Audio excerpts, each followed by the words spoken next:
empiezo. Bueno, yo voy a explicar el tren motriz. Entonces, primero se tiene que entender que el tren motriz es el conjunto de mecanismos para mover el vehículo. Entonces, está conformado por el motor, el embriague, la transmisión, el diferencial, las juntas homocinéticas o los paliers o los semiejes y las ruedas. Entonces, empezamos con el motor. El motor está compuesto por muchas partes que son como decir, y que su función es producir el movimiento del motor, el movimiento y la energía, pues la potencia. De ahí pasa al embriague. ¿Cuál es la función del embriague? Acoplar, embrague. Acoplar y desacoplar el movimiento del motor a la transmisión. ¿Para qué? Para poder meter las marchas con más suavidad y para que no se destruya todos esos engranajes. De ahí pasamos a la transmisión. La función de la transmisión es transmitir el movimiento del motor hasta las llantas y además de eso transformar la fuerza con un sistema de relaciones. ¿Cómo que con un sistema de relaciones? Transformando las revoluciones para que el motor pueda tener más velocidad o más potencia. De ahí vamos para el diferencial. El diferencial es la pieza que está encargada de transformar el movimiento, por así decirlo, vertical horizontal, y que también está encargado de separar los dos ejes. ¿Cómo así? Que una sola llanta se pueda quedar quieta mientras la otra llanta se está moviendo. ¿Para qué? Para poder coger las curvas sin desgastar la llanta o sin desgastar el eje. De ahí del diferencial pasa el movimiento a las juntas homocinéticas. ¿Y qué son las juntas homocinéticas? Son los semiejes que están conectados a la llanta y se llaman juntas homocinéticas porque es un sistema de juntas que permite el movimiento rotatorio y también permite que las llantas sean motrices y directrices, o sea que se puedan direccionar como uno quiera, como el conductor quiera.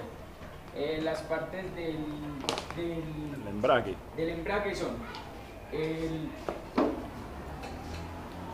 la prensa, que está conformada por el disco que es la prensa, y por el diafragma o el resorte.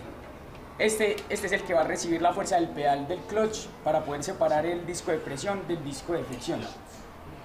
El disco de fricción está conformado por la manzana, que está conectada directamente al eje fijo, los resortes que absorben las vibraciones del cigüeñal y las pastas de fricción que pueden ser de fibra de vidrio, fibra de carbono, en algunos casos de bronce. Y la horquilla, que está compuesta por la garra y por el rodillo. El rodillo se supone que tiene que chocar contra el diafragma y es un rodillo que obviamente puede girar para que pueda chocar y girar al mismo tiempo o conectado con el diafragma. Ahí pasamos a la transmisión. La transmisión consta del eje primario y eje secundario. Eje primario también se conoce como eje fijo. El eje fijo está compuesto por los rodamientos y los ejes locos fijos y por donde va conectada la manzana al disco de fricción. Y ahí venimos al eje secundario. El eje secundario está compuesto por piñones y por un eje que tiene eje estriado dentro de los piñones. Todos estos piñones están locos, esos piñones giran en el propio eje, pero entonces tiene unos desplazables que también un desplazable es un anillo con estrías que se conecta directamente a las estrías del eje.